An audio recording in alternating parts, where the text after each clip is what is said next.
Good morning, children. Let us revise part 2 of the frigid zone.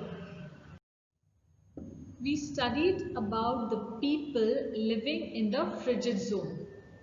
In the northern hemisphere, people live only in the coastal regions. Coastal region means places near the sea. Their main occupation is fishing and hunting.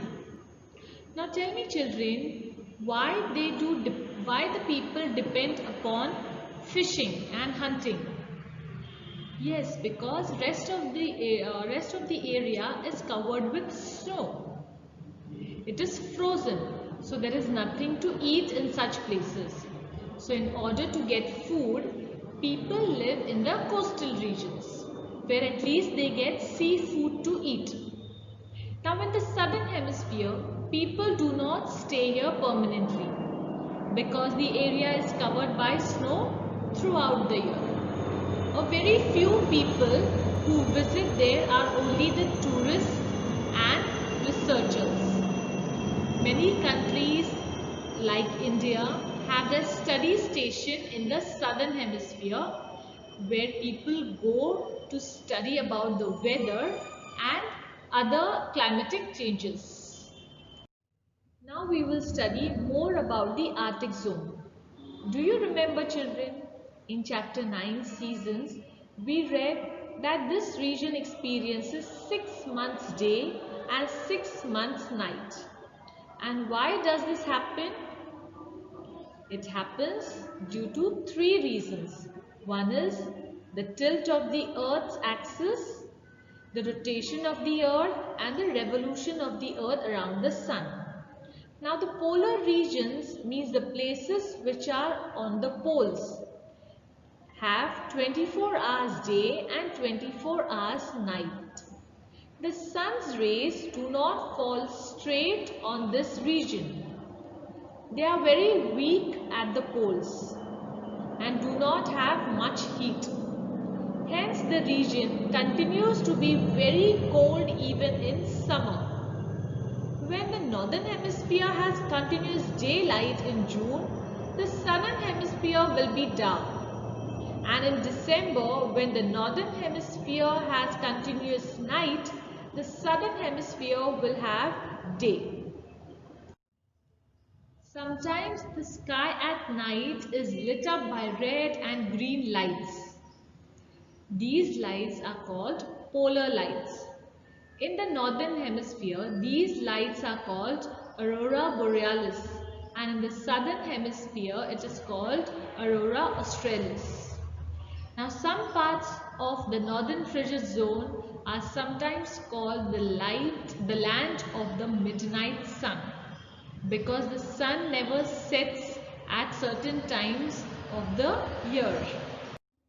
Today we shall study about the nature's way for animals, change in traditional life and the environment.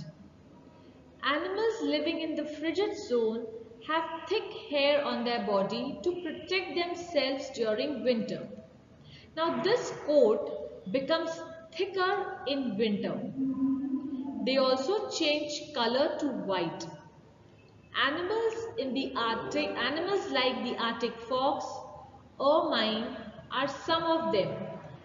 Due to their white color, they cannot be seen easily in the icy environment. I have told you earlier, some animals sleep in winter. This is called hibernation. Why do they hibernate? Yes, to protect themselves from cold.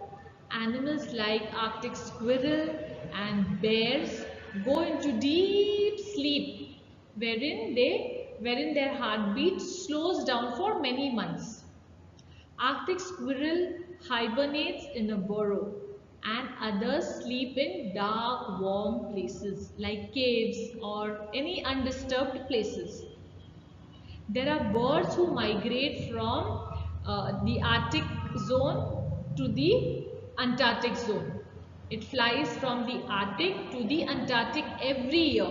Now birds like tern, they fly from the Arctic region to the Antarctic region. When it is winter in the Arctic, it goes to the Antarctic, and when it is winter in the Antarctic, it flies back to the Arctic. Now the distance between the Arctic and the Antarctic is about 70,000 kilometers. So imagine how far they fly. Which animal is it, children? Yes, it's a reindeer. In the Arctic zone, reindeer is a very important animal. Why is it important? Because people get milk, meat from it.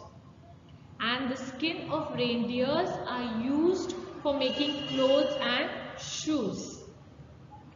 Earlier, people used to live in tents or igloos. Look at this picture. This is called as an igloo. It is a snow house or snow hut. It is built with snow. Now people have built permanent houses made up of wood.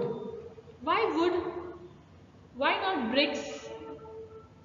Because wood has the property of maintaining heat. It keeps the place warm. So wood is used to make houses in this zone. In the colder regions, people usually make houses of wood. Earlier, people used to hunt using spear-like weapons called harpoon. Look at this picture. This is called as harpoon. Now they use guns. Earlier, people used to travel using sledges. This is sledge. Now they use snow bikes. See, look at this picture. Yes, you have to sit on the sledge and the dogs or any other animals drag it. Like how we have bullock cart, horse cart, the same way the animals pull the sledge. Now people use the snow bikes. Snowmobiles, it's called snowmobiles. It's like a bike. Now children, we will have a look at the environmental feature. This region is rich in coal, natural gas and a variety of minerals. People are trying to mine them. Now if people continue to mine it, there will be disturbance in the environmental balance. There will be a lot of dangerous gases produced causing pollution, which will make the earth warmer. If the earth warms up, the ice will start melting. This will raise the sea level, resulting in floods. Animals will also disappear. Children, the chapter is over. For the homework, you will read the lesson and do the exercises on page 106 to 108 in your Geography Fair notebook. You will do question number A, B, C, E and F. Don't do question D. Alright? Bye children. Take care.